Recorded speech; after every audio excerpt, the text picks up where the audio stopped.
Buongiorno, buonasera, benvenuti amici. Welcome, my friends. My name is Vincenzo, and welcome to my channel. And the channel is Fountain Pen Therapy. Well, we're into my fourth part of a series entitled Nibs Demystified, a comprehensive review. When you do reviews like this or a series like this, after a while you have very little left to say about it. All of these nibs, I try to cover as many angles and as many topics as possible so that the series could be viewed for some time. It's for future use. It's also hopefully helpful for some of the beginners, etc., etc., etc. But of course, I also like to address my more experienced collector viewers, etc., etc. So I hope you're enjoying it. All I can tell you is there's a lot of effort involved, but I'm having a lot of fun. For me, it's fountain pen therapy, and that's what it's all about. It's to create discussion. It's to inspire you to perhaps look at things at a different angle. It's not meant to be scientific, and it's not meant to be the truth and nothing but the truth. Far from it. It represents my personal experience, my own personal subjective feelings with some objectivity where I can add it, and hopefully you've been enjoying it. So this part is part 4, and in this part I propose to deal with two major topics. The first topic that I will be dealing with is to look at a series of German nibs, Japanese nibs, Italian nibs, Indian nibs, and Chinese nibs, and in each category kind of determine what my favorites are, what I believe are the best nibs there. It's difficult for me to declare a winner. Is the German nibs better than the Italian nibs? It really all depends on the pens, and that's not really what I'm aiming at here. It's not a competition of countries. It's more it all depends on the pens that you're dealing with or the nibs that you're dealing with. But I did want to put out there some of my major stars from each of the countries, if you will, and maybe declare a winner, and we'll have some fun with that. We'll do some writing samples, and it gets me to demonstrate to you some of the nibs as opposed to some of the pens that I prefer in my collection. Now, the second part is we're going to look at what's my view, what are the wettest pens, nibs, I should say, and then as a second chapter to that, what are the softest nibs, and we're going to have a lot of fun with those, and obviously writing samples are going to be premiered here. That's the only way, if you're dealing with nibs, you've got to see what they do, right? So without any further ado, please stay tuned for part 4 of Nibs Demystified.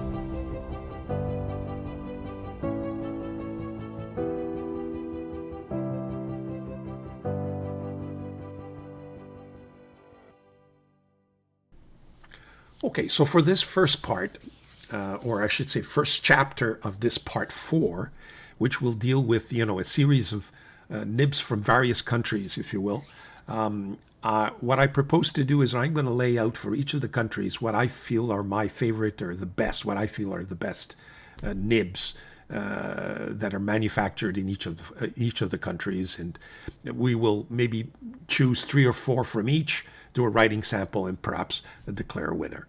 And maybe I'll think about it, declare an overall winner at the end of it all, or maybe I will reserve that for my year-end awards, if you will. I'm still thinking about that one.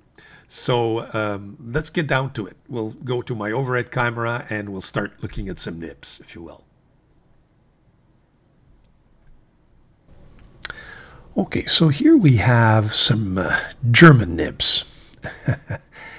And, I wish I had them all, but as I mentioned, We're going to have to live with those that I have, but I think it's a good sampling of what the Germans have to offer us. The first three that you see here, these are the three, I call them the big three. In other words, the three mainstream German brands. You've got the Yowo nib, you've got the Schmidt, and you've got the Bach. And, you know, these three branded nibs find themselves in all kinds of pens coming from all kinds of manufacturers in all kinds of countries. You'll find them in Italian pens, in Indian-made pens, and now even in Chinese-made pens, etc., etc., etc. So, you know, right there, I think you can say that the Germans have got a head start, if you will. And then, of course, they've got their big Mont Blanc here. That's not, you know, it's one of the, if not the most known brand, fountain pen brand in the world. And you've got, of course, here a number 9 or number 8, number 9 size nib in the 149, and a smaller nib in the, this is the, well, it's essentially a 146 nib, if you will, in this Le Grand. Then you've got Pelican, which is, now I only own 2 Pelicans here. I've got a bunch of vintage pens. I have my M1000, which I think is a flagship, which I think is their best nib, if not one of the best nibs in the world. And I just wanted to show you that this is a small, steel Pelican M200. Then, of course, you got Lamy, which, again, you've got the Lamy 2000, which many rave about, with that hooded nib. And you've got the Lamy Safari, All-Star, etc., Vista, which is, of course, a steel nib, but very different and, very, very, very popular, and one of the least expensive but most popular nibs in the world. You got Faber-Castell. Now, I don't have the Faber-Castell, the expensive pens. I have this starter pen here, but they're in the mix, and you'll see that they're in the mix certainly even for some of my WETTEST nibs, as we shall see. And then I've got 2 German brands here. I've got the Diplomat and I've got Kaweco, and it's not quite clear. I think Kaweco, in certain certain sources tell me they make their own nibs. Others tell me they're really Bach sourced. And Diplomat, I think, are Yowo sourced, but they do something magic to their nibs. I think they fine tune them or hand tune them. I believe they still do that because those nibs are just fabulous when right out of the box. So this is a sampling of our German friends, and I can certainly say there's no slouches.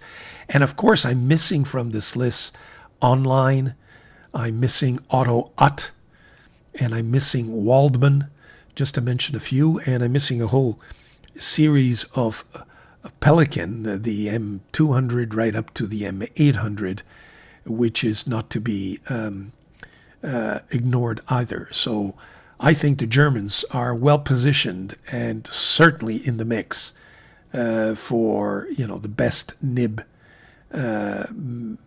country, if you will, in the world. So there you have the German nibs. Okay, we're back. Just want to give you a writing sample. When I'm going to use the writing samples as a diving board, if you will, to explaining to you what my favorites are from all these pens that we've seen. First of all, let's take a look at the German nibs.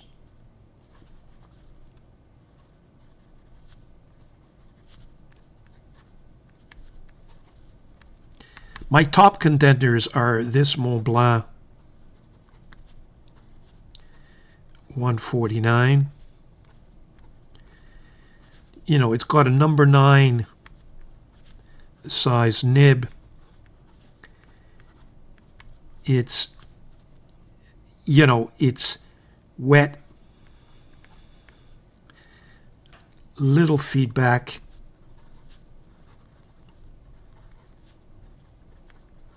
a little bounce.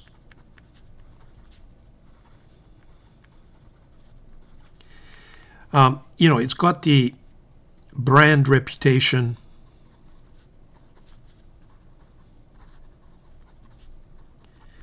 But I think the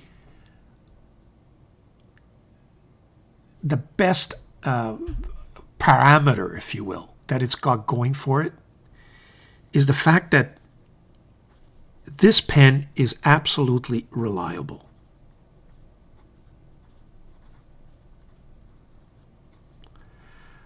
I don't think I've ever seen a pen, well, my Pelican M1000 comes close. But maybe it's because I don't use that pen often enough. But, you know, this pen, every time I pick it up to use, no matter how long it's been sitting in my drawer, will just write. The quality of this pen, the look of this pen, its reputation, its classy look. I mean, as much as I hate to admit it, I think that the Mont Blanc is definitely up there. Second thing, in terms of German, I mentioned it already, and I think this Pelican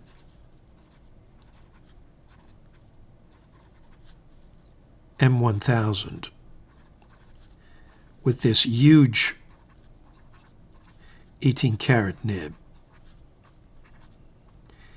is, in my view, one of the most juicy nibs. No feedback.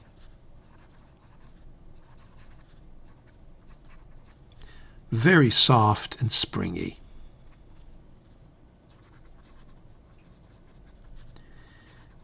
And it's a gusher. What this pen is got going for it, folks, is the fact that it is probably the most comfortable pen in my hands in my collection. So I would have to say comfort. It is also reliable.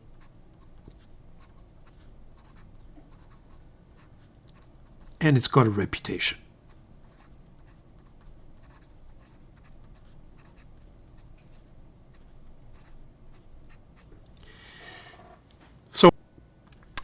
So my third choice is, surprisingly enough, in terms of German nibs, and I'm kind of taking a global approach here. You know, Yowo nibs, Yowo nibs have got to be applauded, as much as I hate to admit it. They are mainstream, they are reasonably priced, they are a steel nib that is used by many, many, many pen makers. And, you know, with a little bit of tuning, if it doesn't come out right out of the box, you know, this thing can outperform many other nibs on the market. So I think I have to give a nod to Yowo. But as far as my favorite is concerned, I think it would be the Yowo number 6 steel broad nib. The Yowo broad nib is, in my view, we will see that in a minute, one of the finest nibs. If you like, you know, thick, juicy lines. Okay, so in my view, that is my favorite. Okay, it is wet, juicy, no feedback.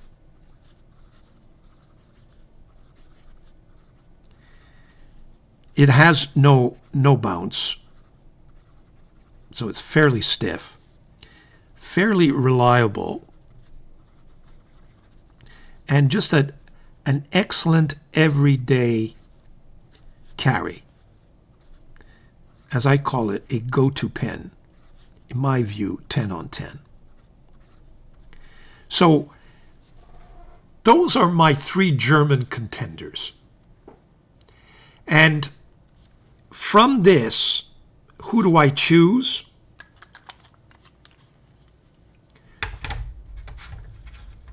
I would go with the Pelican M1000.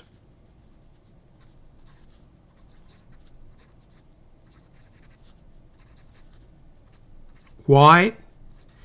Because it is just as reliable as the Mont Blanc. It is wet, juicy, smooth, right out of the box. The nib is gorgeous.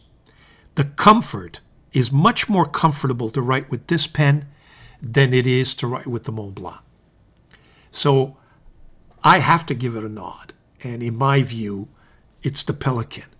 And if you take a look at the whole series of Pelican, going from M200 right up to M1000 with all of its variations and permutations, and also the pricing, I think the nod goes to my Pelican M100 for the German nibs. So that takes care of the German nibs. And we'll come back and we'll declare an overall winner in just a few seconds. Okay, what do we got here? Well, what we got here is just a sampling of Italian pens with some very nice nibs that I'd like to share with you. First of all, these two pens are Santini. They are, one of the companies, a small company that make their own nibs. Very nice nibs, I got to tell you, at very reasonable prices. You have here two samplings. This is a Superflex stub, and this is a Superflex fine. So very springy, very soft nibs, and we'll get into my softest nibs in the second part of this or second chapter of this part of my nib series. But very nice pens. Then you've got here a series of Omas, which are also just fabulous, fabulous. This is the brand new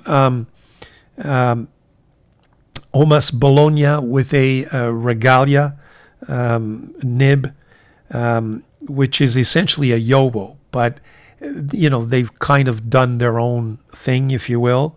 You've got an Omas gold nib there, an older Omas white gold nib there, and this is the recent Ogaiva. Beautiful, just beautiful nibs. And then you've got Visconti. Now Visconti, there is they used to have Bach as their main supplier. They outsourced their nibs there. I understand that the Homo sapiens nib is an in-house nib. I may be wrong there, but I seem to find some contradictory sources on the internet. And I believe they're lesser priced or more affordable offerings may have Schmidt nibs, like the Mythos, for example. But nonetheless, I think they're in the mix. You have, of course, Scribo that have kind of adopted the old Omas machines and are making these fabulous flex nibs, which we will get into in just a few minutes. Then we have Aurora, which make just beautiful nibs on their own. You have this Aurora 88 with this flex, fine. This is a Aurora Optima with a regular fine, and they even have steel nibs in this Ypsilon, and also a hooded nib option if you want. Then there's this, the pen no, but the nib is an Ancora nib. Just an absolutely gorgeous, soft 18 karat nib. Now, Peniter, I wanted to give you an example. These three may be controversial a little bit. Not controversial, but I'm not quite sure. The Peniter nibs appear to be Bach nibs or Bach sourced nibs, but I've got to tell you that quill nib is so modified that you've got to give some credit to Peniter, and it's almost become in-house, if you will. And then you've got the Stipula. Now, Stipula, from what I understand, their steel nibs are outsourced. Some of them are to Yowo and some of them to Bach. But their flex nib, like this one, is actually in-house. At least that's what I've been able to surmise from my research. But there you have it. Some very beautiful Italian nibs. And we'll get into some of my favorites in just a few minutes. what's next? Next is my home country, Italy.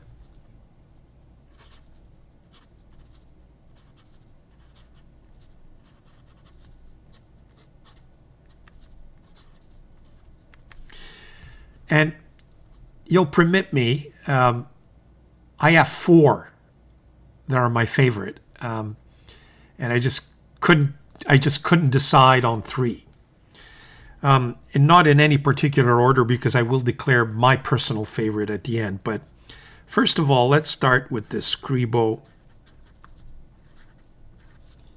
Fine Flex Gold Nib.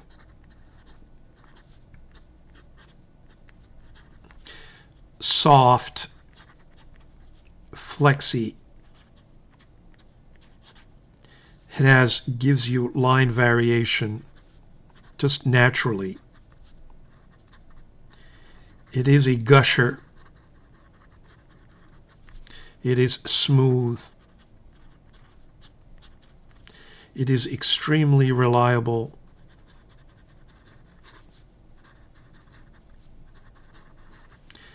But it is pricey.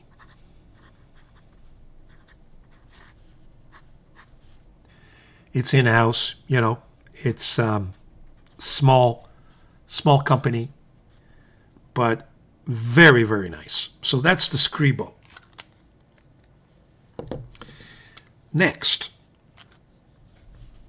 I think if you're going to talk about Italian nibs, you can't avoid Omas. This is the Omas Gold number 6. Is it number 6? Yeah, number 6 nib. This is a fine. It's not the flex. Now I'm going to say something that off the cuff may be contradictory, but this nib is soft without bounce.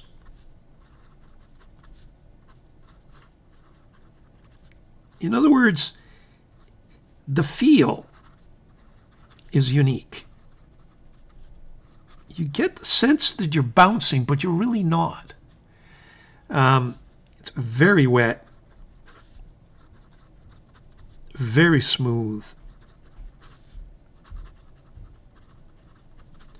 very reliable.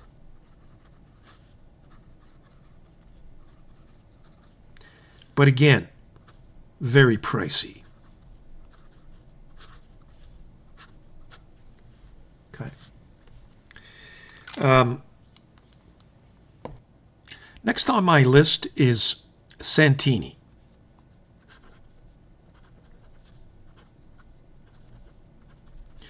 This is an 18-karat Superflex fine nib.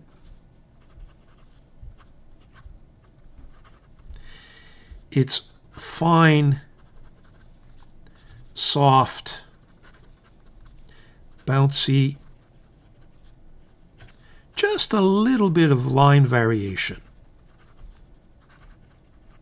Just enough because of that bounce. But for those of you who prefer a finer line, this is just perfect. It's wet, saw a little bit of feedback.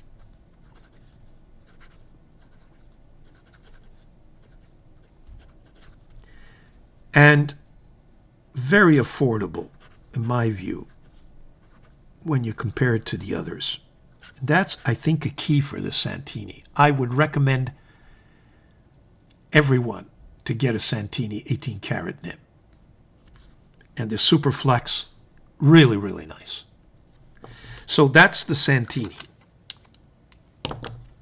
Next on my favorite list, and I've got Visconti, I've got others, but I got Aurora, and I had to choose. But this is a controversial pick for me because I'm not sure that this is really anything other than a Bach nib, but it's Pineider.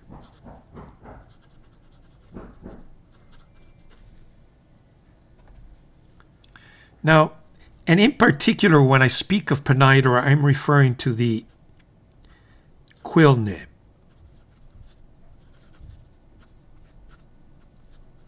This thing is an absolutely, a really gusher, smooth, very soft and flexy, almost like that Mag 600. It's a gusher in terms of wetness. I mean, and it's fairly affordable.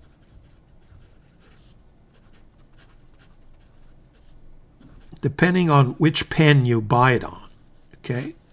My only problem with this one would be that they say that this is essentially a Bach nib, but it's been cut out. It's you know, it has a very pointed, very pointy tip to it, so it's been modified to the specs of, you know, peniter. So even though it may be outsourced, I think it's a fairly unique nib, and it's among my favorite, I've got to tell you. So peniter made my list. Now, when I look at all these pens, which one would I declare the winner? Well, here it is. And this is very difficult, but Scribo for me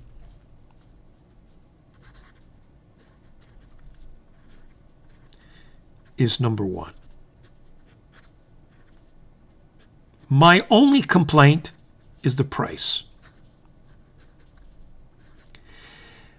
because their pens are fairly expensive. But folks, it's worth every penny.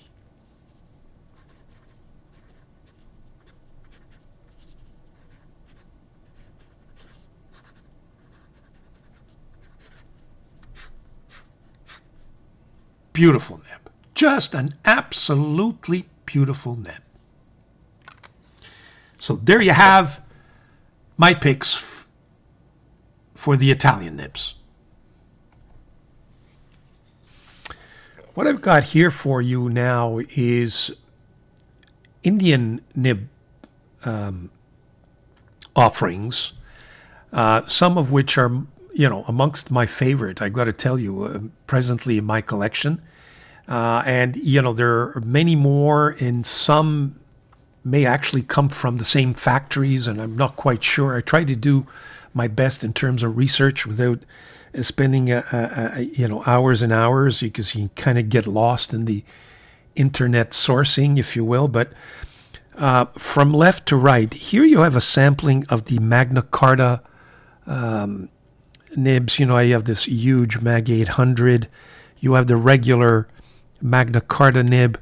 Then you have, of course, the star this year, in my opinion. This is that beautiful Mag 600 Flex.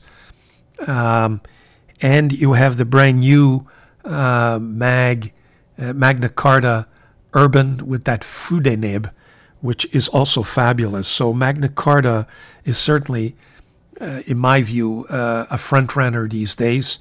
Then you got Canwright. I mean, you know, I oftenly criticized company because of the finishing to their pens.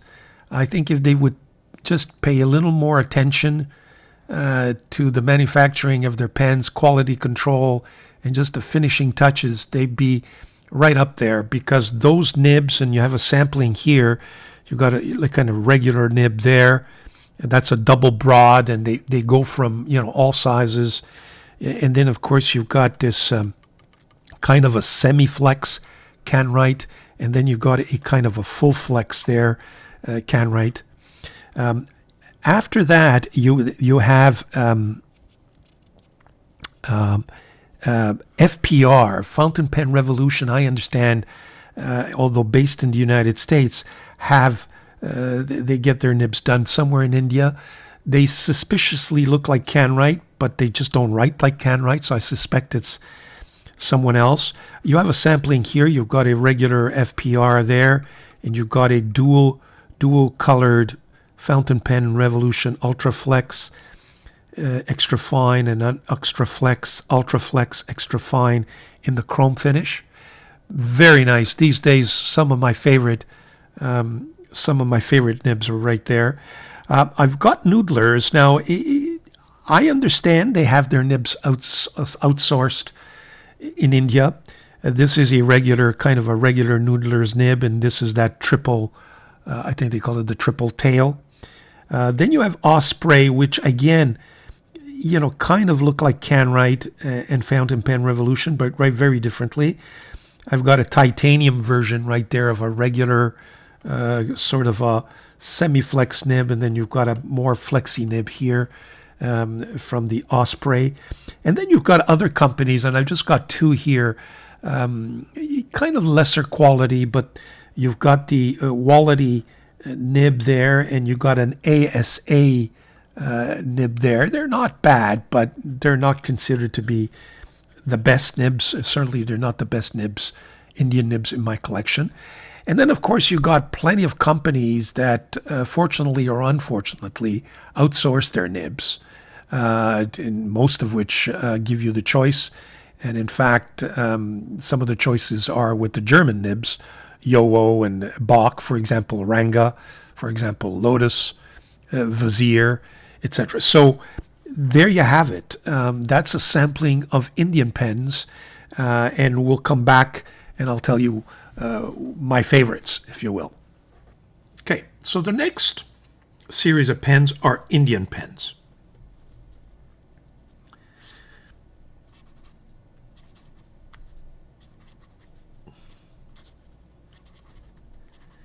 And top three.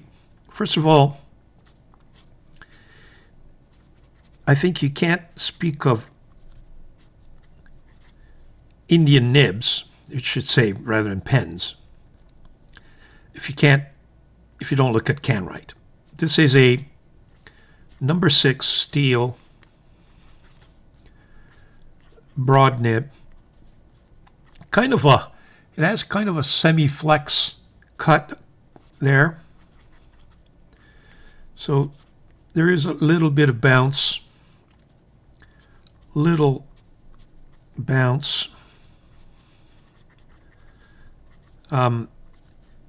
affordable. Extremely wet, very wet. Smooth. Fairly reliable.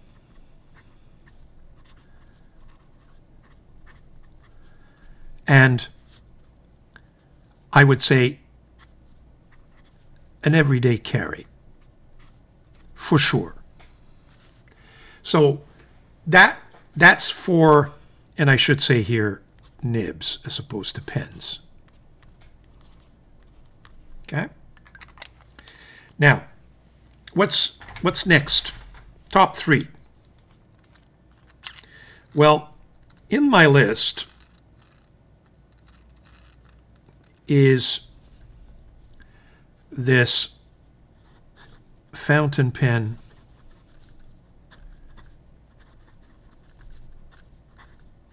Revolution.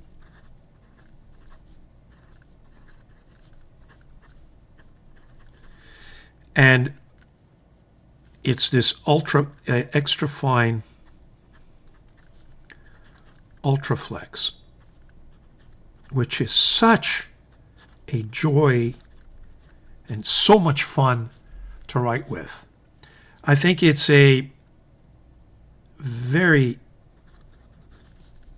flexy, very soft. Can be used as an everyday pen, despite its flex, in my view. Fairly reliable.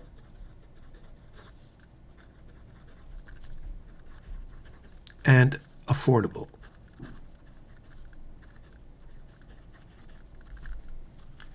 So there you have it. I think Yes, it's in a different category because it is that flex nib, but I think it needs to be applauded, and it just, in terms of, best nibs out there, this is definitely, everyone who collects pens needs to have this in their collection. That's Fountain Pen Revolution. The next series of nibs, I think, are the Magna Carta nibs. In general, I think they need to be applauded. They're in-house. And of course, top of the list, in my view, is this Magna Carta M600 Flex Nib, which is, I think an accurate description would be it's a revolution.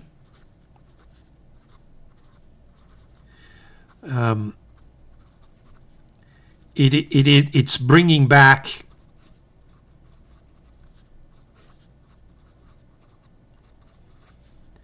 that vintage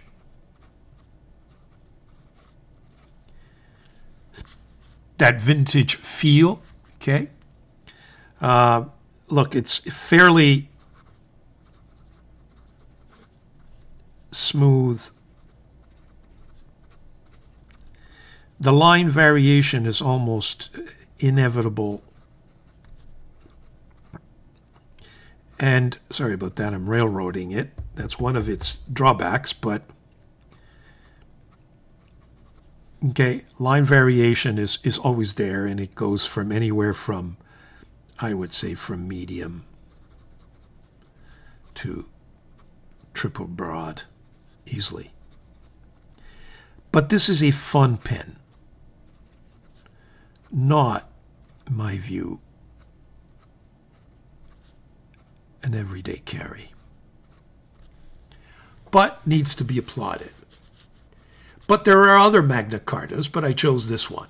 Okay, so when all is said and done, which pen do I choose in terms of my favorite Indian nib? It's the Magna Carta.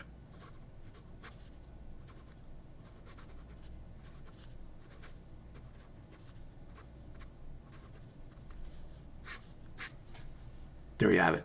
So that's summary for the Indian pens. Okay, so next on the list are the Chinese nibs. And I got to tell you, Chinese nibs, I've got too many of them. So we're going to do it in kind of two turns because you just don't fit in this in one batch, if you will. Let's start out with Jinao, because Jinao is probably the one that kind of started the ball rolling, if I'm not mistaken, but I could be wrong. And I'm missing others here, by the way. But yeah, these two Jinaos are the number 8 nibs, which I think are fabulous. The regular number 8 nib and the heartbeat number 8. Then you got the typical Jinhao, nail, if you will, that you find in some of the duofold imitations. And you can see that they also come in a variety of colors. And you also have a number 5 size nib, Jinhao, as well. And I don't have it here, but you also have a hooded nib with a retractable pen. I just don't have the Jinhao, but you can add that to the series of Jinhao, and there could be other, combinations, if you will. Then I have my Asvine. Now I only have 2 here to show you because they're pretty standard. They have extra fine, medium, and they offer it in either chrome, gold, or even black, as you see here. Then you have the Wing Sung, and I've shown you here the most recent ones. You've got a regular number 6 sized Wing Sung and a number 8 sized Wing Sung, which is just fabulous, I got to tell you. Very, very nice nibs, especially for the price. Then we've got our friends at Moon Man or Mahjong. You got the original Moon Man nib here. You've got the more recent Mahjong Moon Man nib here, and they come in gold or in chrome. and you can get them in extra fine, fine, medium, and also 1.1. And then you got this fabulous number 8 nib in the 139 and the P139, which is a really nice nib, I got to tell you. And they've got hooded nibs as well. So that's Majon. And then I have here just a sampling of these lemon nibs, some of which I love and some of which I hate. You've got this lemon nib with this huge tipping right there. You've got the regular standard lemon nib, and then you've got what it's either long blade or long knife, but it's kind of an architect grind, which I just can't get used to. But it is an option, especially for those who like those architect grinded type nibs. So there you have it. Now, one of the things that is unfortunate about Chinese nibs is that, of course, they have their own market, and the Chinese don't need broad and stubs. But if they would ever offer broad-sized nibs, I think the Western market, anyway, Western part of the world would just jump on them. I know that Majon has at least gone to 1.1. And we'll see the Kegaloo nib, and we'll see that in just a few seconds. It is a medium, but it kind of writes like a broad, if not a double broad. But having said all of that, that's the first batch of Chinese pens that I wanted to deal with, and I'll come back with the second, and maybe even the third. Okay, we're back with the second batch of Chinese pens, and yes, we will have a third. First of all, these are the Kegaloo nibs, which I think are fabulous. Now, you've got the standard number 6 size Kegaloo, which writes is one of the wettest nibs, as we shall see in just a few minutes. Kegaloo also came out with kind of an architect grind type of a nib, a long knife, long blade. Again, my apologies, I just don't know the difference. But it is an architect type, or Naginata, Japanese kind of a cut there, architect. And then they also have a Fuluwen number 5 size nib. So Kegaloo, I'm sorry, number 5 size nib. So those are the 3 Kegaloos that I want to offer. Then, of course, I got a series of Ongdian, and there's many more, but I tried to take a sampling of them all. You have what I think are the stars right here. These are the nibs in the D5. This gold-plated nib in the D5, either extra fine or fine, writes like a gold nib. It springs on you beautifully. They also offer it in kind of a black coating offer. Then they have their number 8 size nib, which is also really, really nice. Nice nib, springy. You have the Year of the Rabbit series of nibs, which write just beautifully, almost broad-like. You have their version of the architect grind, long knife, long blade. Then here you have kind of the standard nib that comes in either black coated, chrome coated like this one, or gold, and some of them are actually dual toned as well. And then in their specialized nibs, for example, these 2 Year of the Dragon, you can see that they're quite nicely ordained in this N24, and then a smaller Year of the Dragon pen with a number 5 size nib. They also have their standard number 5 size nibs in smaller, thinner pens, and they have their hooded nibs in this C1, which writes beautifully, by the way. So those are a sampling of the Ongdian nibs, which I think are just top-notch. I then have, I've got to mention Hero. I just have one Hero nib here, and it's more like a vintage. But this nib writes just absolutely fabulous, and I understand I don't have too many Hero pens. Well, actually, I don't have any Hero pens with Hero nibs, per se. Except this one, and this one writes beautifully. And then there's also Fuluwen.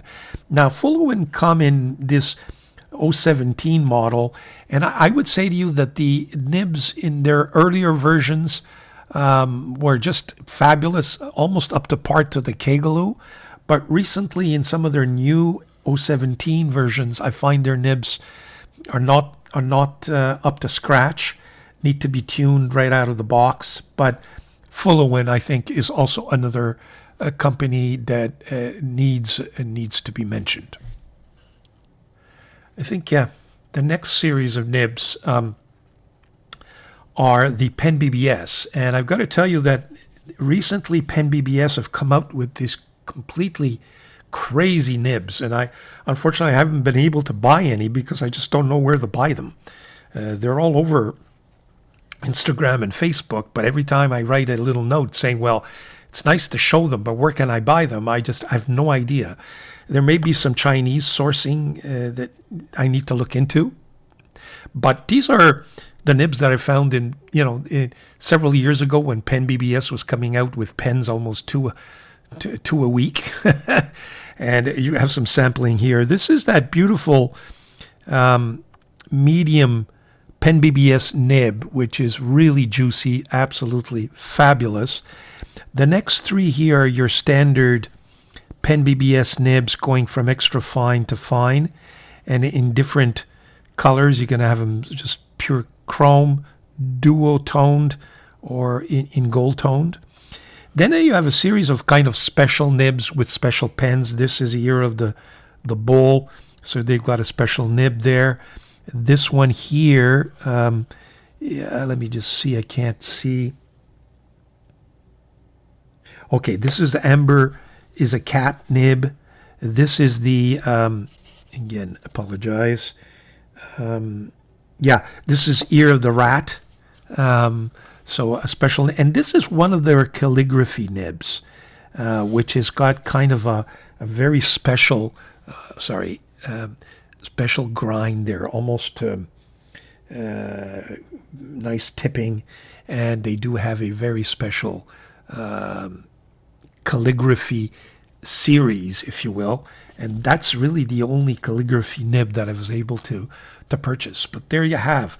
Pen BBS is also some very fine nibs. So that wraps it up for the Chinese offerings.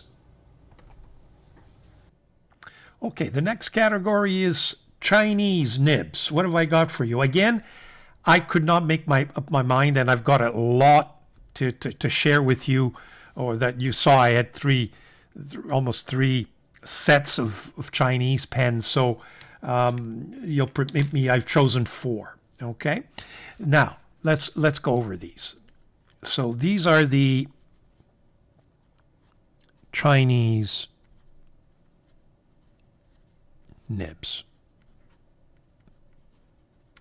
First on my list is this Asvine number 6 steel. This one in particular is a medium. I got to tell you, I have not used this pen in almost 6 months, at least 6 months. And I just picked it up, and this is it. It writes. So it is very smooth.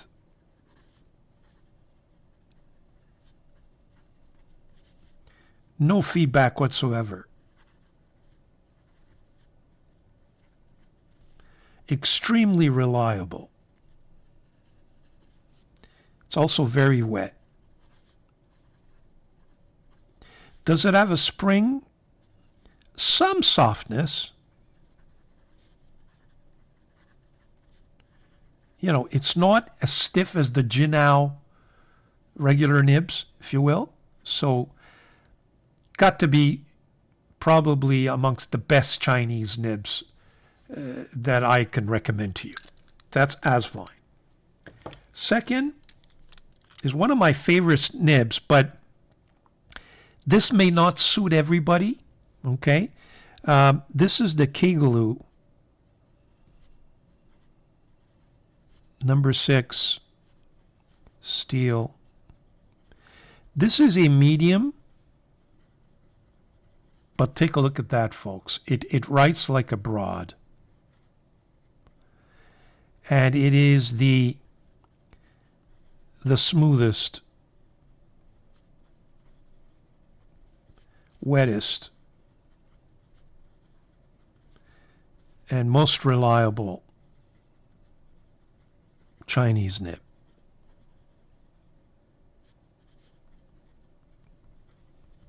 And all of these Chinese nib, of course, are extremely affordable, all of them. So it goes without saying, I think. It's an everyday carry, absolutely, okay? The only drawback is that it's very wet and broad. So not everybody may like that. But otherwise, folks, I gotta tell you, these Kagaloo nibs, top notch, top notch. Next on my list, I did pick a Jinao, and I did take the Jinao, and this is the number 8 steel medium heartbeat.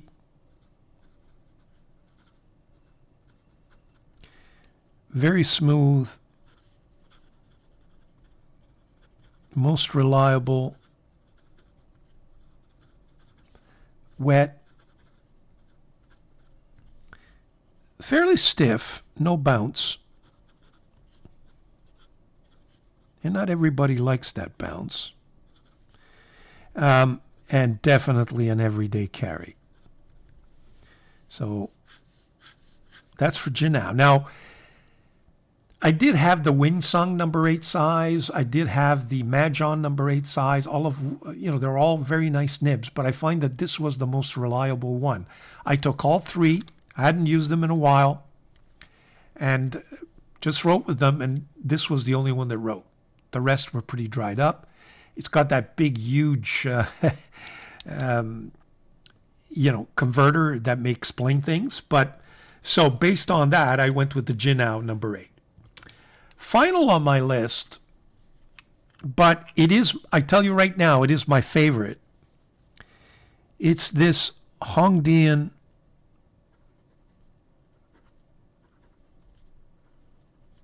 number 6 steel, and it's the nib that's with the D5 and the fine, not the extra fine. This thing is wet, smooth, quite reliable, but it's got, look at that, it's got a bounce, and soft. Feels like a gold nib.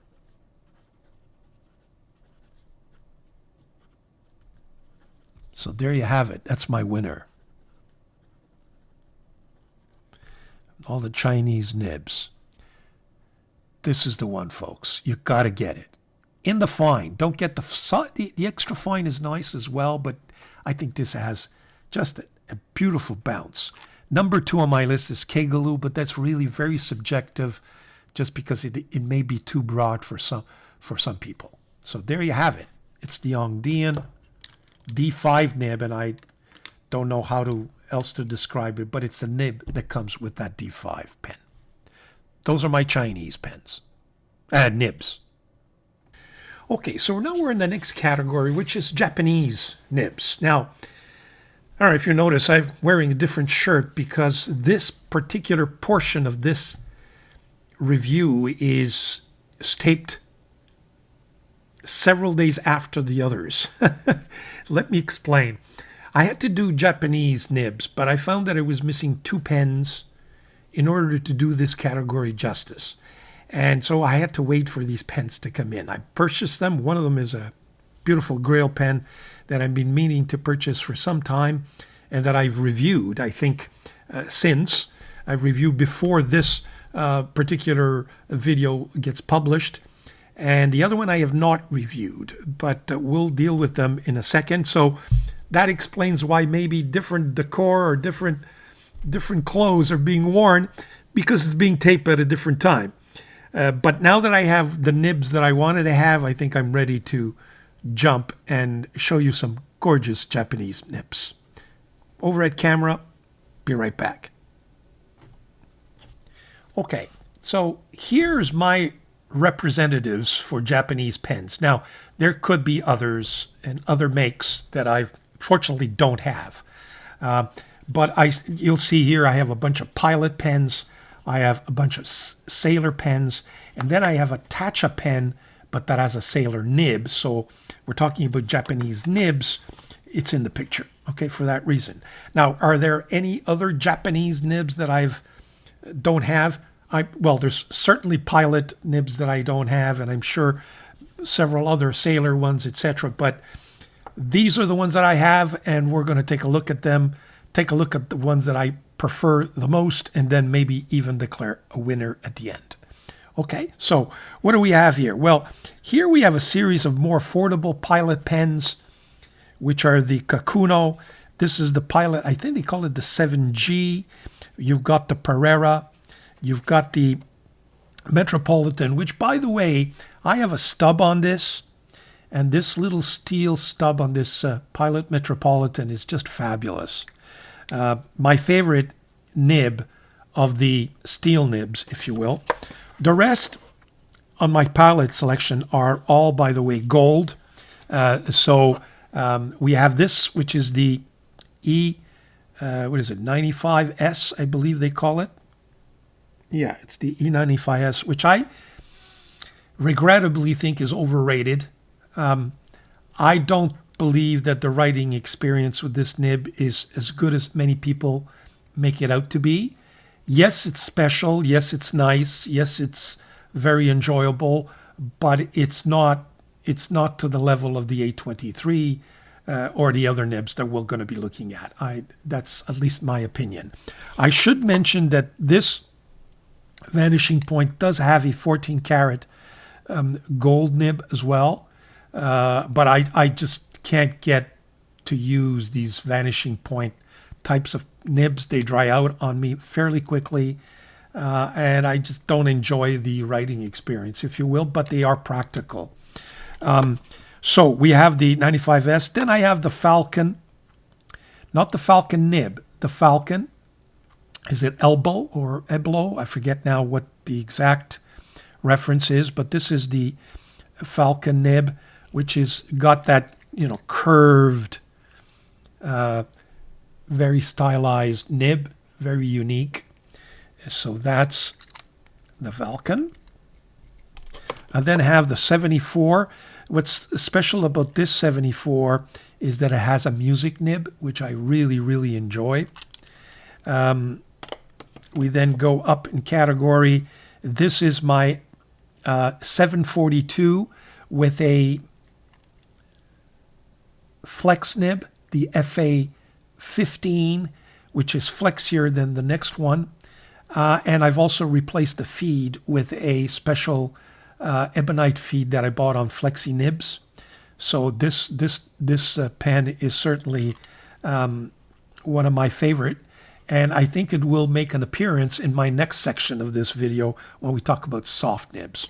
The next one is my 743, again with a flex nib, but this is the FA15, if you will. So it's a bigger nib and a little bit less flex on this one.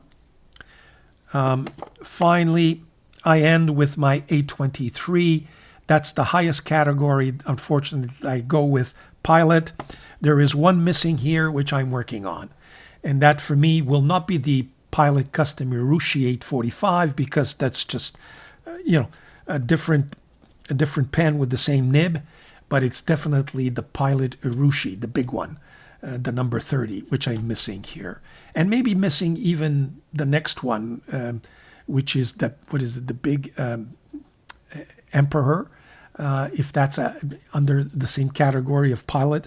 But having said that, I stop at the A23, which is a gorgeous pen, by the way. So those are the Pilot offerings. What have I got here? Well, I've got the Sailor ones.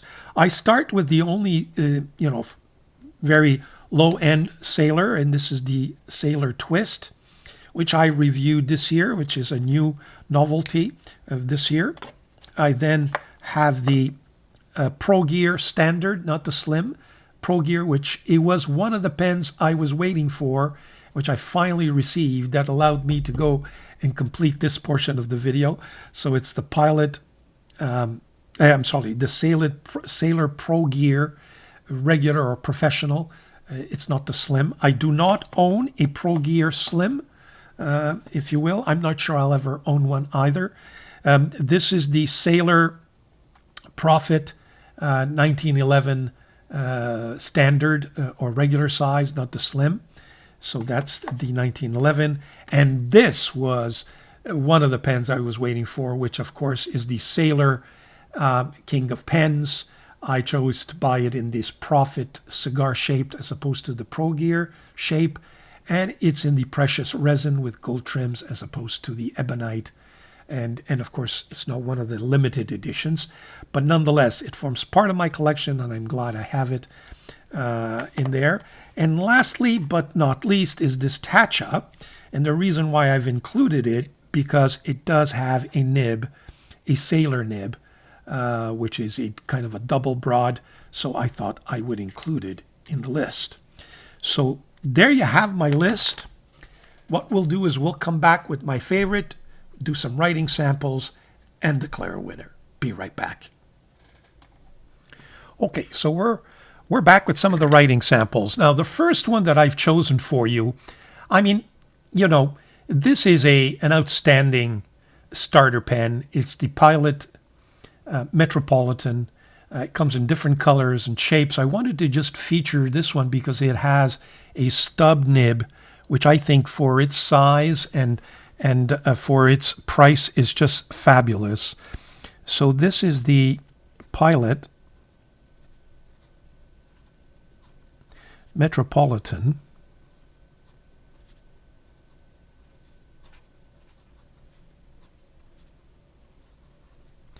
The nib is the Pilot Stub. I don't know if it's got a number, but it's certainly a small one. It's the size of a number 5 size nib, I would say. I think this is a very, very nice pen.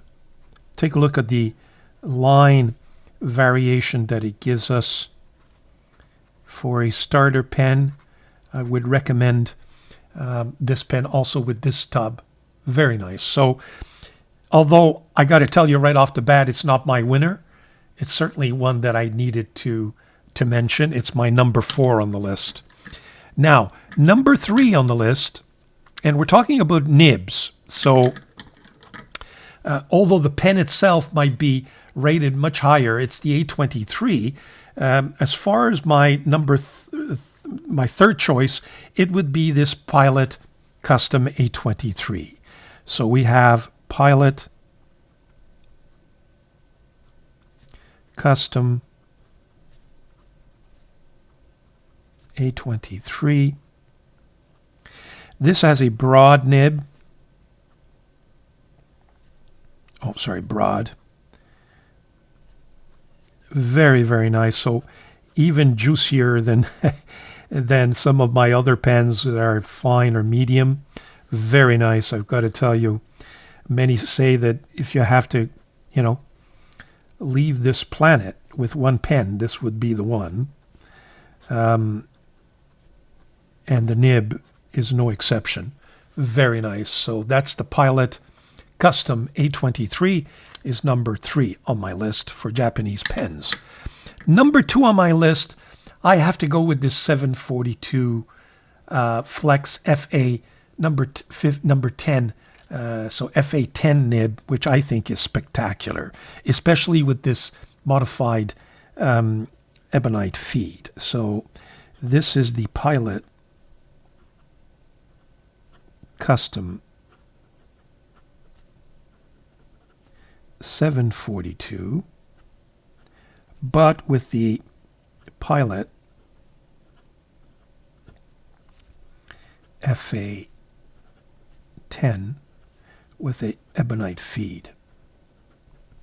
You know, I've got to say that I did not experience all of the problems that many attribute to the plastic feed that comes with this Sailor pen. I know I replaced it, but I'm not sure it gives me all that much more than the plastic feed that I had. Maybe I was one of the few that just worked, or maybe it's a recent purchase, so they kind of modified that plastic feed and it's now a little more successful. But I did not find a major difference. But the flex on this is spectacular. It makes both flex and everyday writing all that more enjoyable. So this is my number 2 for the time being. I suspect that my Pilot Custom Urushi number 30 will one day surpass this one. But for now, this is my number 2 and probably my favorite Pilot nib, at least nib, not pen, nib for the time being. My number 1, of course, my number 1 is the Sailor King of Pen. Frankly, I waited long to buy this pen just because I thought it would not be worth the price, but I was dead wrong. That nib is indeed everything special that people, or that most of us, conclude it is. Some say it's overrated. I think it deserves all of the praise that most of us give it. So my number 1 choice is the Sailor. So this is the Sailor KOP Profit model, if you will. And this is a Sailor KOP medium nib. Wow, just so soft. Let me tell you, and smooth.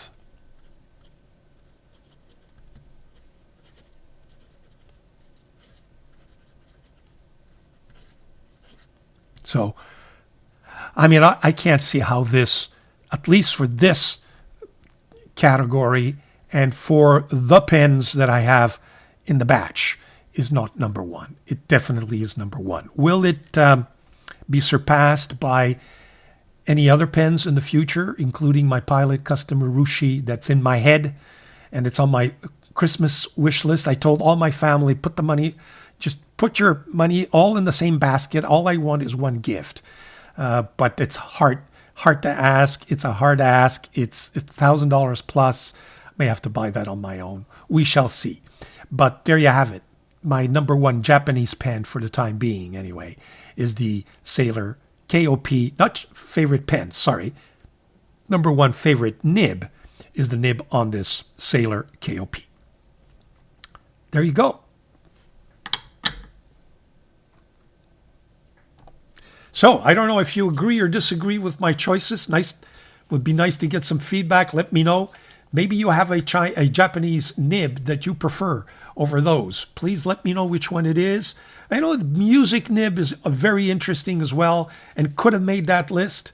And there's, they've got so many nibs, the Japanese, that is, especially on the Pilot front, that it's hard not to like them all. But when I have to choose, those are my choices. So there you have it.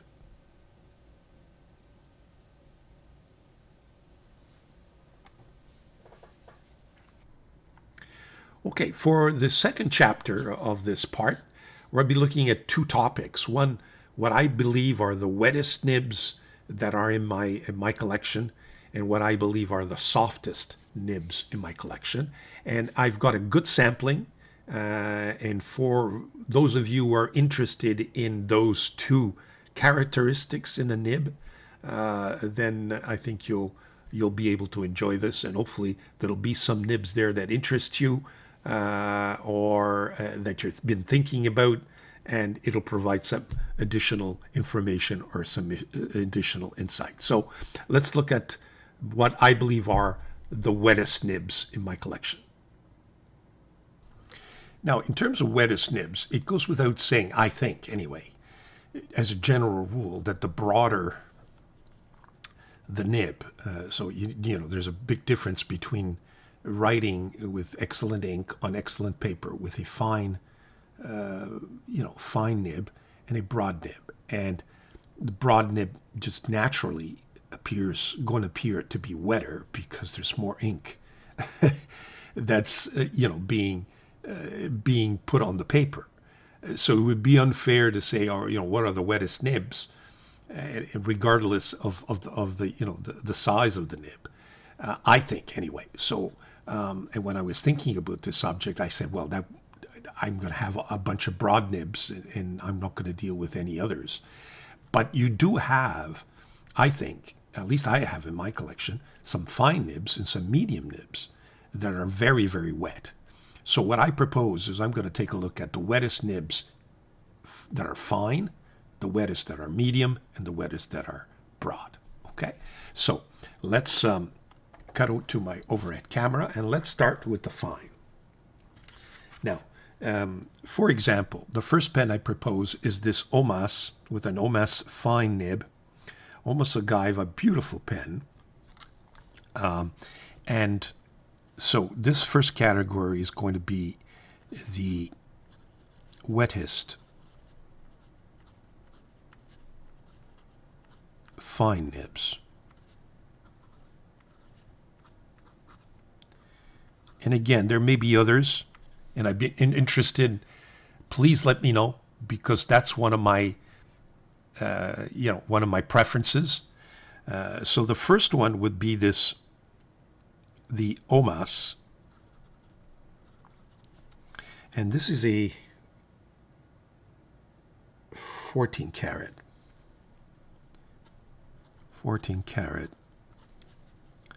fine nib.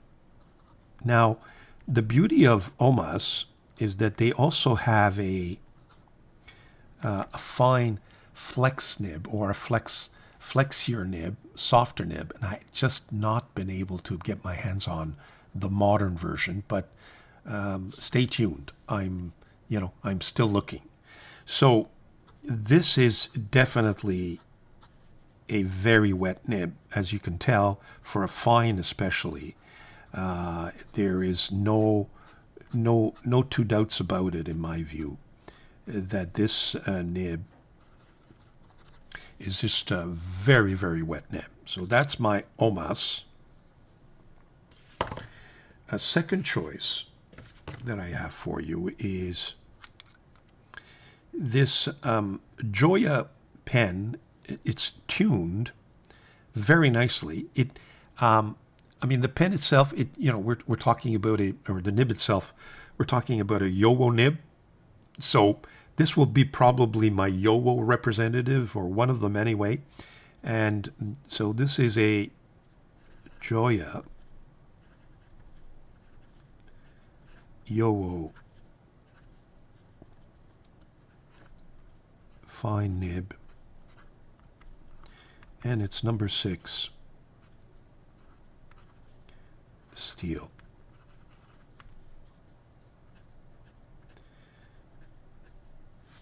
Also very wet.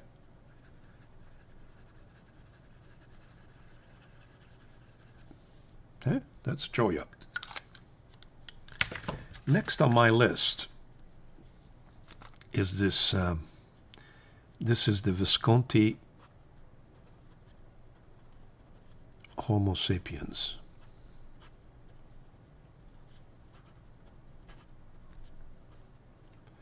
And it's a 18 karat fine. 1, 2, 3, 1, 2, 3. Yeah, very nice. So you can enjoy a nice fine nib, but it's not too fine, but that has some juice in it. This is a Chinese offering that I have for you. The Asvine nibs have a great reputation, but take a look at this, folks. Asvine number 6 steel fine. I mean, you're almost on medium category here. Extremely wet.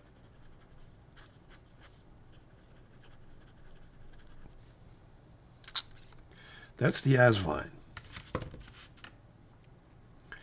Now, the next one I have for you is the Tramol.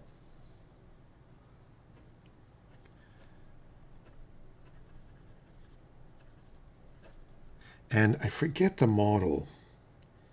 I apologize, but maybe I'll put it up on the screen. And it's a number 6 steel fine. It's a Yowo nib, but I wanted to show you the difference between the Yowo in this one and the Joya. And it's significant.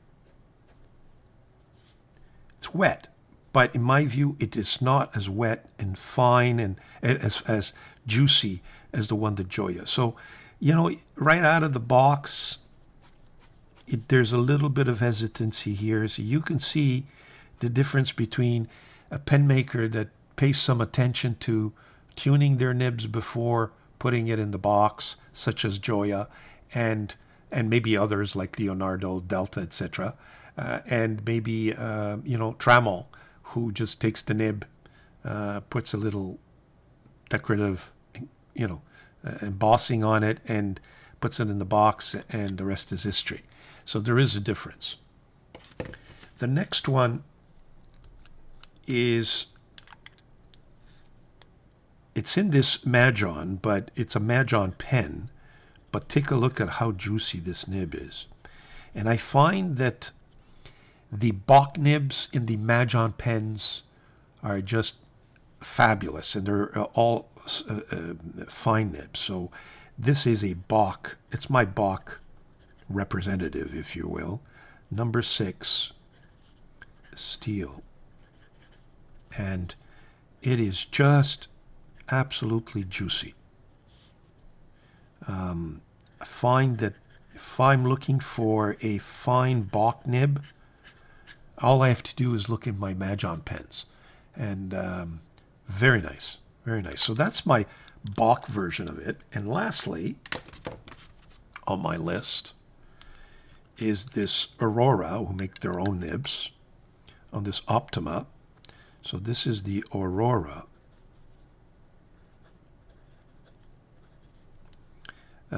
14 karat fine. Okay, and it's in the Optima. Now, when I bought this pen, this nib did need some work, believe it or not. Funny, I tested it at the Aurora store in Rome. It appeared to be fine, but then when you go home and you start, you know, playing around with it, actually I was on the cruise, so I went on the ship and in a quiet corner and started writing in my journal. I noticed that the nib was a little scratchy. It wasn't perfectly tuned. So when I got back home and I had the tools, I did it, and now it's performing tremendously. But is a little bit disappointed because I thought I had tried it out, so there was no excuse. But there you have it. It is now one of my more juicy and wettest fine nibs. Now, from all of these, do I have a winner? Yes, I do. I think that this... oh, I'm sorry, I got one left. A lot of people criticize this pen, by the way. I think it's a beautiful pen. This is the Majon, and it's meant to be an imitation, but of a Mont Blanc pen. But the Majon number 6 steel fine nib, I think, is an excellent nib. Very wet, especially for a fine. I think you can't go wrong with this nib. It's got even just a slight hint of a bounce. It didn't make my bounce category, but almost. So those are my choices. Now, what is my winner? Well, I got to tell you that my winner is this Omas. Omas and Asvine are probably the two wettest fine nibs that I have, and very, very, very nice, I got to tell you. Now, what would a Pelican do? I don't own a Pelican fine. I plan to.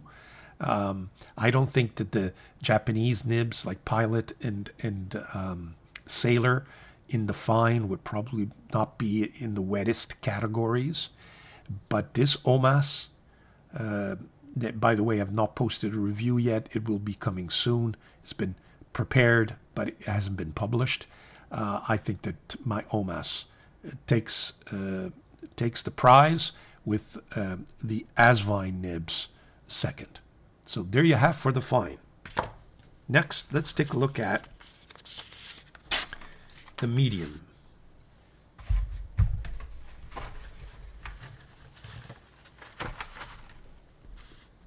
Okay, so what have I got for you? I want to start with this one, which is a Mahjong. And it's a Mahjong medium. So this is the wettest medium nibs. And I gotta tell you that it's in a Mahjong pen, but it's the Mahjong number 6 steel medium. And it is very, very wet. Very nice. A good writer. And usually these nibs are great right out of the box. So that's my first contender. My second contender is, this is an 18 karat Ancora nib, Italian. So this is Ancora 18 karat medium nib.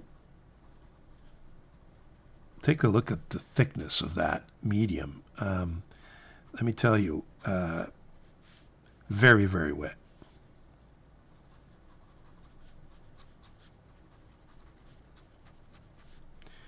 Some instances almost abroad. Okay, so that's my Ancora.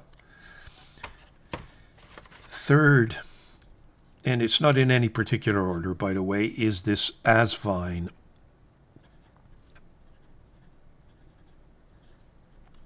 number 6 steel medium. And Asvine, like with the fine, very, very, very wet.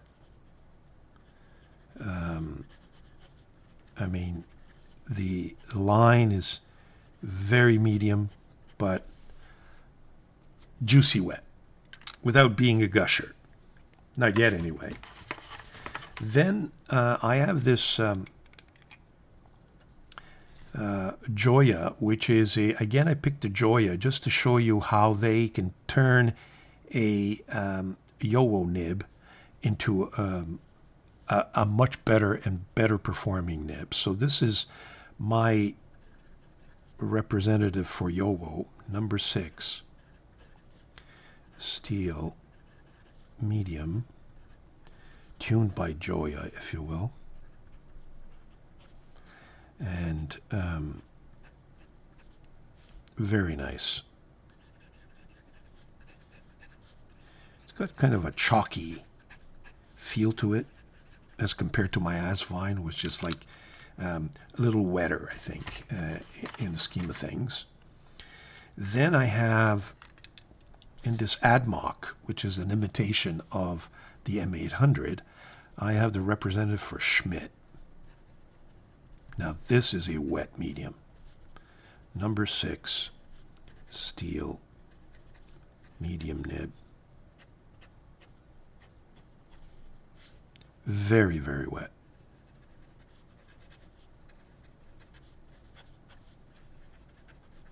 Okay, so that's my representative for Schmidt. I'm going to throw in, and you probably won't be able to get this anywhere, but I have to have some fun. This is a Delta pen that was given to me by Nino Marino when I visited the Delta factory. He made a pen especially for me. It's the Napoli C, as he called it. And he's got this beautiful medium Delta nib that was finely tuned by his son, who was becoming a nibmeister. So this is an 18 karat Delta. Probably, it's from the old stock, probably I think they used Bach at the time. But this nib is just an absolute gem to use. I thought I'd throw it in there, although I'm not going to, given that there's only one of these around, even if it's my winner in my heart, I can't declare it the winner because it's unfair. Nobody else can get it. So the next is this Kegeloo. Now take a look at this, folks.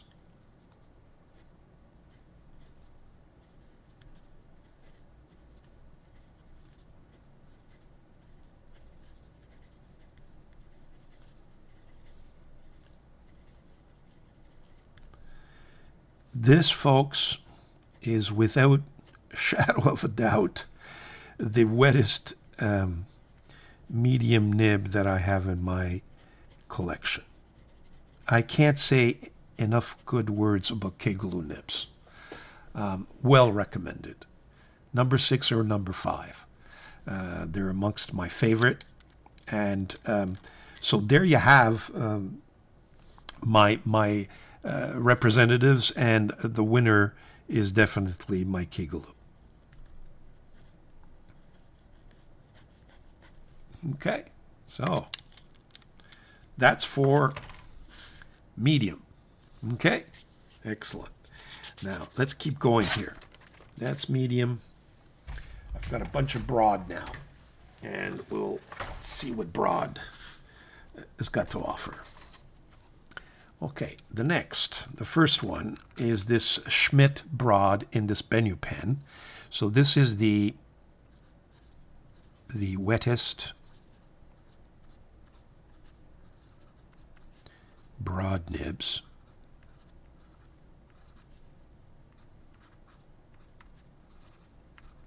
Okay, and my first contender is Schmidt.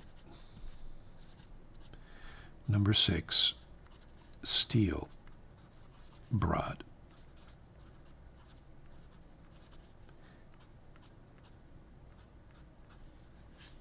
Absolute gusher.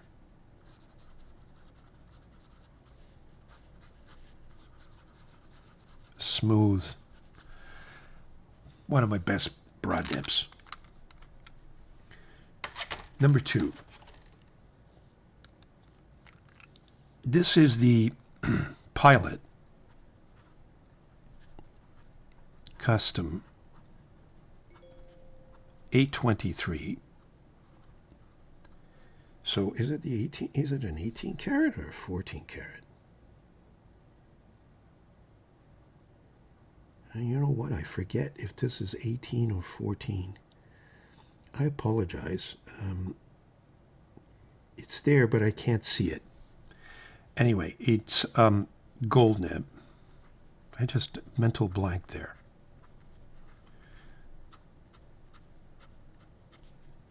Very nice. Very juicy. With just a hint of feedback. Okay, so that's the Custom 823. The next contender that I have for you, no, this is not a Pro Gear. This is my Trammell cream, and I've put in a Joya broad nib. Again, Joya, I find, really tuned their pens properly. So this is my Yowo number 6 steel broad offering for you.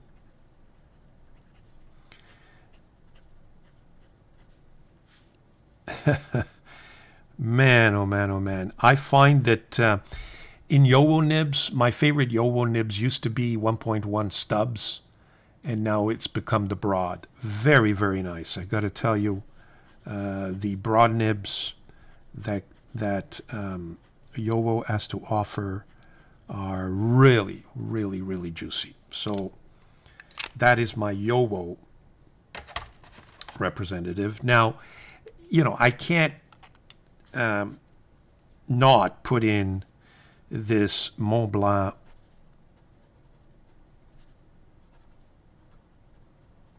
$149, and you know, of course, this has an 18 karat gold nib, and although maybe the line is slightly you know, thinner than the others, but in terms of wetness, but the most, I think, exciting characteristic of this pen and this nib is its real reliability.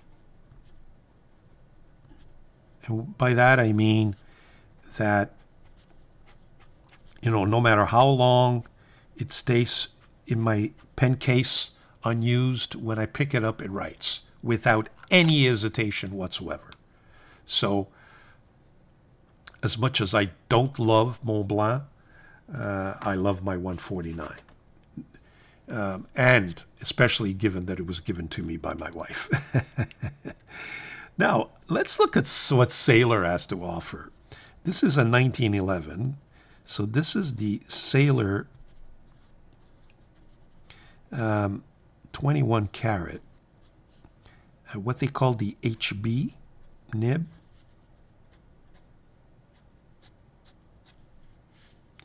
I think it's a pretty wet nib for a Sailor. Again, it too is extremely reliable. It's been sitting in my case for some time and writes like a charm.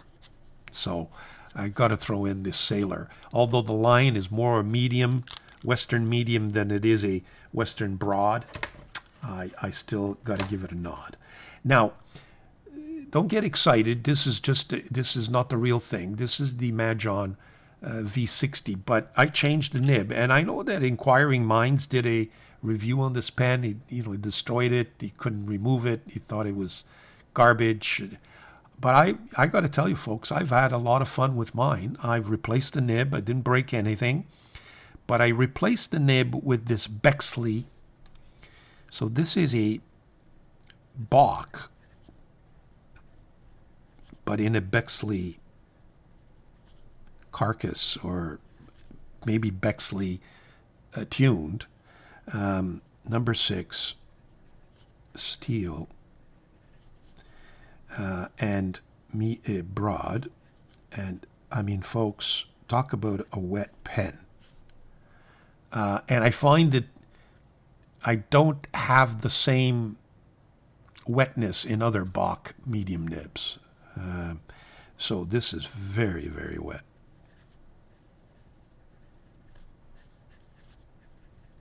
So here you have it. I think it's, you know, I managed to salvage this pen, put in a nice nib. It's an attractive offering, and, well, I disagree with Doug from Inquiring Minds. I think this is a lovely pen. There you go. It's not, I mean, it's not the 360. It may have some, you know, maybe a little brittle because it's cheap plastic, but you know what? I'm having fun with it. And then, in my view, this is the pièce de résistance. This is the Pelican M1000, which is the winner, folks. To my end, I'll explain to you why in a second. Pelican M1000, 18 karat broad. I mean, unbelievable. Just unbelievable. This is like uncontrollably wet.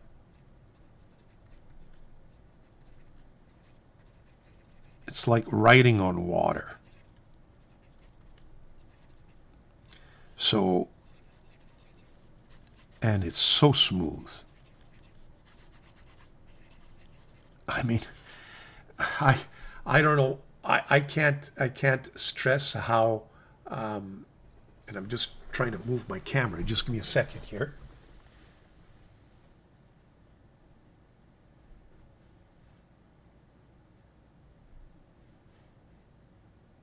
Okay, here we go.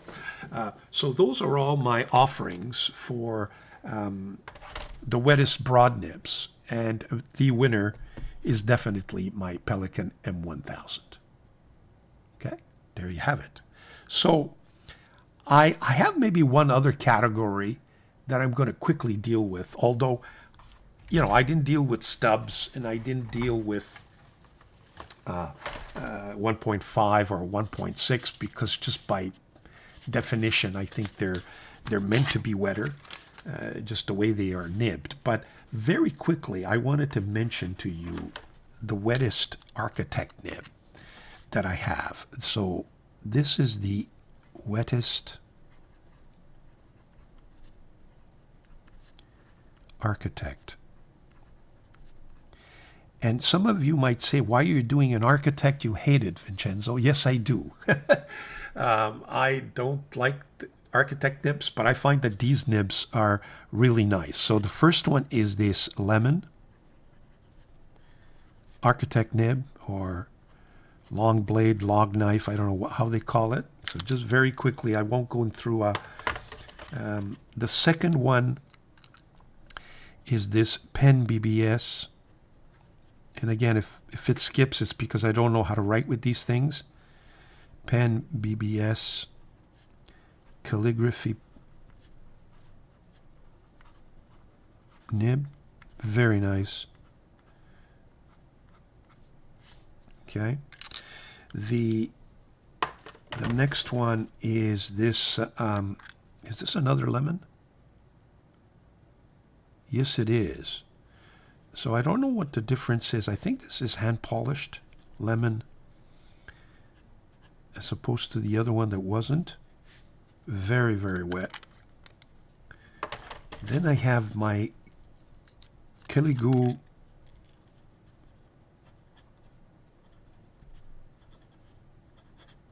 long blade, long knife, I forget which one, which is also very wet.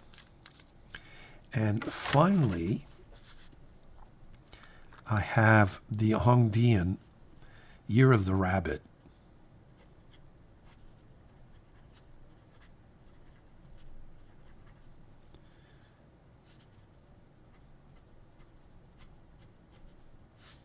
And out of all these, I think I would go with the Hongdian. Just because I can write with it. So there you have the wettest architect nibs in my collection. There may be others that exist in the world. There are certainly others, but those are my favorite. And I didn't show you those that don't write at all. So there you have it. So that's it for the wettest nibs in my collection, which is my all-time favorite, the Pelican M1000. I think that thing just swims. Okay, stay tuned. We'll be right back with the softest nibs. Okay, so we've done the wettest nibs. The next part here is going to be, what are my softest nibs? Now, let's get some vocabulary here, because we can throw around all kinds of words, and I want to make sure that we understand each other here. We talk about soft nibs, flexi nibs, flex nibs, ultra flex nibs. I think what I'm going to be looking at, and some nibs are described in their in the advertising of these pens as being flex nibs, and they're really only soft nibs. So I think in my book, a true flex nib is a flex nib that you could probably not write with on a daily basis. It's a nib that you can use to express yourself, do some calligraphy with, have some fun with, but it's not meant to be taking notes, in a boardroom setting, or for you to, but it could serve a purpose for you to write a letter to somebody, or practice your calligraphy, practice your handwriting, your line variation, etc. So the true flex nibs, I'm going to show them to you anyway. They're definitely soft by definition. Okay, I think when I deal with softest nibs, it's really what we're talking about is nibs that have a little bounce to them, and that offer that writing experience that I believe is enjoyable. And some of you may prefer to have a very, very firm and stiff nib, and that's all right as well. But I think the fun is in having that little bounce, and it doesn't take you all the way to flex to the point where they become a calligraphy nib, if you will. They're still everyday writers, and then you got a few nibs that I think are probably in between. That depending on how you use them, you can turn them into calligraphy ultra flex nibs, or you can easy, it's like a car, or you can slow down a little bit and use them very efficiently as an everyday writer. So we're going to try to identify all of this. It's a space that varies depending on who you speak to and your tastes and likes and dislikes, but we'll take a look at that. So without any further ado, over at camera, we'll take a look at some writing samples and we'll have some fun. Okay, so we're back, and now we're going to do the softest nibs. Okay, now I'm going to start with what I believe is the softest nib in my collection. But it's actually a flex nib, but it's soft. It's soft to the point that it flexes, okay, tremendously. This is not even a nib. This thing writes like a paintbrush, okay? So the category is the softest nibs. And as I mentioned at the outset, I think it's difficult not to speak of soft nibs without speaking of flex nibs. And they're by definition should be the softest ones in your, I think. And soft, by soft, I mean that, they flex and bounce with the slightest pressure, okay? So this MAG 600 would definitely be my softest, okay? There's no doubt in my mind that it is. But it's a flex, a true flex. And I'm purposely not including in this review vintage soft flex nibs, because not everybody, it all depends on what you get, and it's a real specialty. So those are completely excluded, because I can tell you I've got some beautiful soft vintage nibs that I'm collecting these days. But again, it may not even be right to include this because it's a flex nib, but it would be my, the top of the line, if you will. And then as we gradually go down in the flex nibs, they kind of turn into soft, regular nibs. But again, this would not be, I think, an everyday carry for me. At least I would have some difficulty with treating that as an everyday pen. The second on my list would be this Fountain Pen Revolution.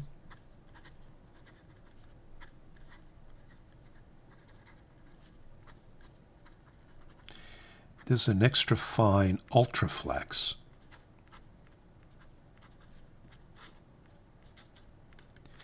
Definitely soft, okay? But again, it's a flex nib. I can also add to that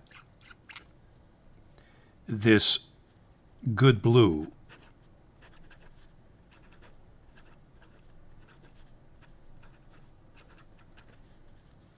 flex nib. And this is the steel version, not the titanium version. Okay. Beautiful, beautiful. I would say that this flexes is softer than my fountain pen Revolution. Okay. I have the same brand, the Good Blue, but in titanium. Now, I bought this with the distinct impression that it would be flexier than the steel, but it isn't, to my great chagrin. Had I known it wouldn't have been flexier, I would not have ordered it. But there you have it. It's kind of soft, absolutely soft. The next one is this Pilot.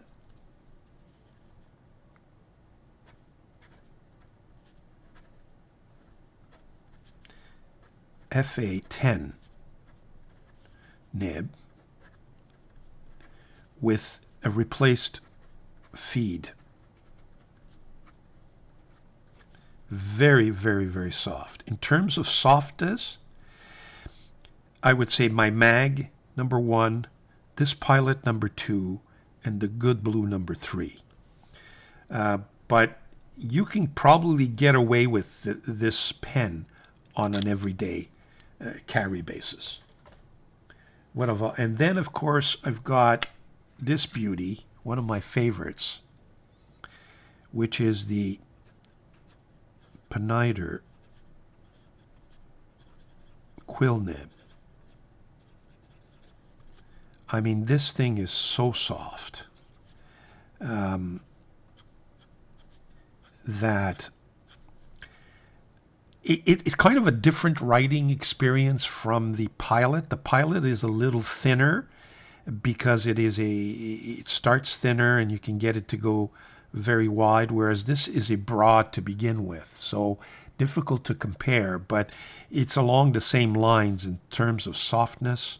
Wow, I can tell you. So those are kind of what I consider the softest, just because they range from flex to simple soft nibs, but really in the flex category, at least in my collection. Okay. So the next thing I think I want to deal with is, well, let's take a look at just normal soft nibs. Okay. What I mean by normal is pens that are not, or nibs that are not, meant to be flex nibs.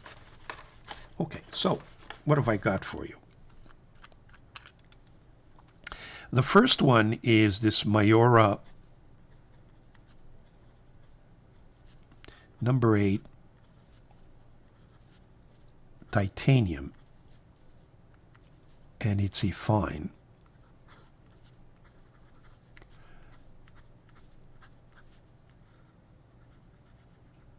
Very, very nice. I got to tell you, very flexy.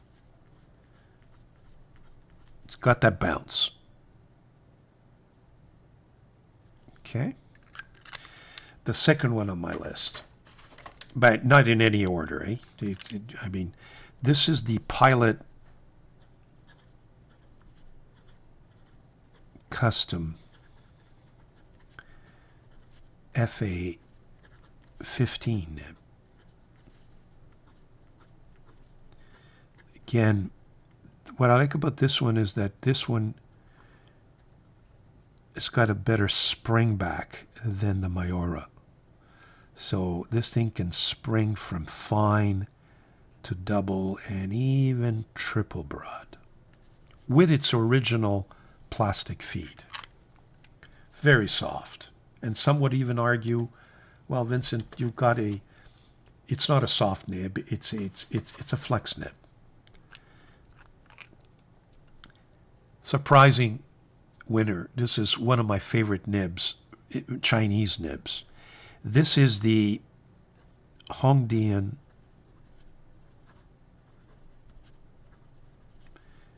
number 6 steel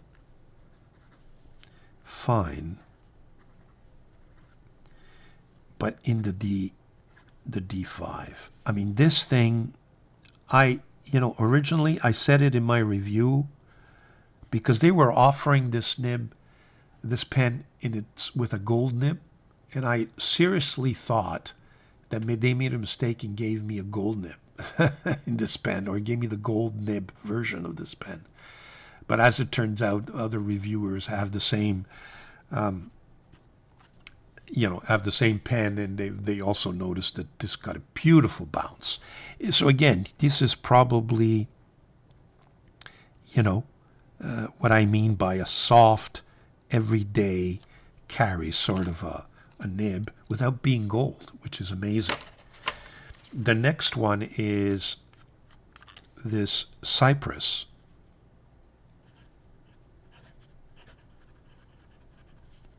Number 6, 14 karat. And it's got a bounce. A very interesting bounce. And again, I'm not the greatest at doing these test S's, if you will, but very nice. Cypress. Very well priced, by the way. The next one on my list, I think you need to consider the Noodlers. This is Noodlers Triple Tail.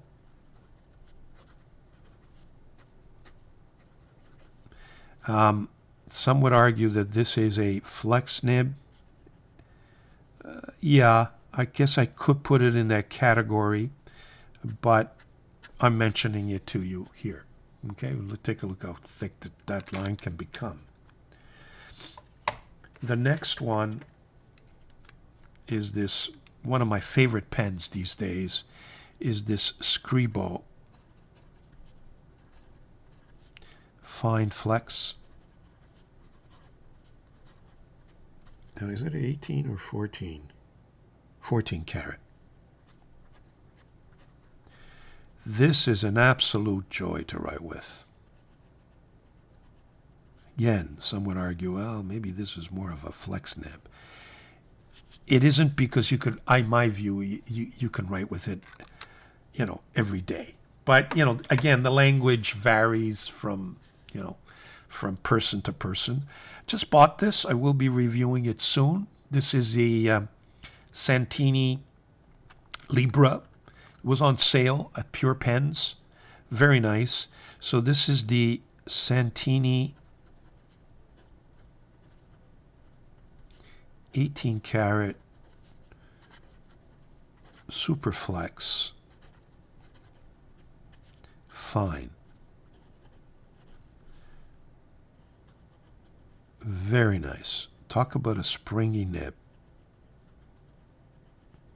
Very, very, very nice.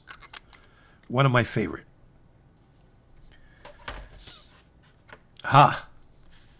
This is a beauty. This is the Omas Bologna Calligrafia. So the calligraphy Bologna with a regalia cross nib. So this is the Omas, sorry, that's me. Calligrafia with the regalia cross flex. And this thing is just very nice. Very, very soft. Some would argue, it's a flex nib. But I put it in this category because you can write with this thing on an everyday basis. It's just on the border, put it this way. The next one is this Aurora 88 with this pointy flex nib. So this is they call it the flex nib. Aurora 18 karat flex fine, which is just a joy to write with. And it's got that long beak. Beautiful, beautiful, beautiful writing instrument. I prefer it to their regular fine nibs. Okay. Lastly, I have this Aurora 88P, which is a hooded nib and yet is soft.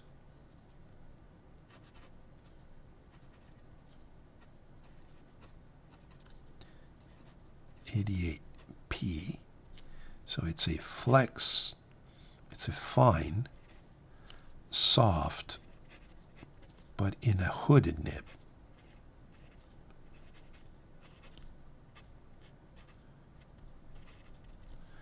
There you go. So that completes my sampling of what I believe are, you know, the softest nibs. Which one do I prefer of all of them? The winner, in my view, is the Scribo.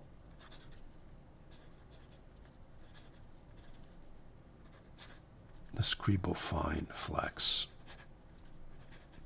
is just, folks, it's just too bad these Italians are just overcharging for their, but you know, Scribo's a little company. They kind of continued from Omas, the original Omas, when they shut down, and they started their own, and they're trying to be competitive as much as possible. But you know, it must be very difficult to, you know, for them to have, you know, ends meet without charging, unfortunately, these prices. And I'm in touch with them, by the way. I do want to visit Bologna, perhaps maybe as early as next year, and they've invited me to their factory to take a tour.